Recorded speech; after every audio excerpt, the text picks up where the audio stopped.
That's not the way it works. Well, you don't even know what you're talking about. Health and Human Services Secretary Robert F. Kennedy Jr. was defensive and defiant in a hearing where Democrats and Republicans both pressed him on questions about his tenure in office thus far. Kennedy faced questions from senators on the Senate Finance Committee about his stances on vaccines, autism, chronic illnesses facing Americans, as well as his treatment of public health officials throughout the federal government.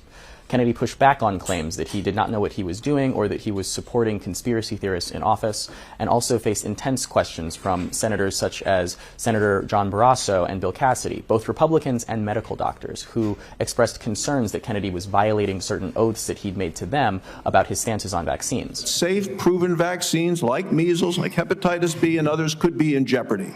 Democrats, meanwhile, often called for Kennedy to resign from his position, a characterization that Kennedy strongly pushed back on over his claims on issues such as vaccines for children, as well as his ties to the late trafficker Jeffrey Epstein. You are a hazard to the health of the American people.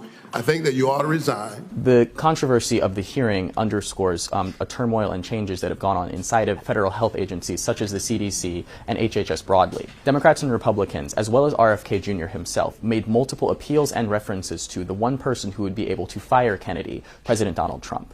It is unclear on if concerns over Kennedy's stances on vaccines or his changes through the federal public health workforce would have any effect on Trump and cause the president to want to remove Kennedy from office.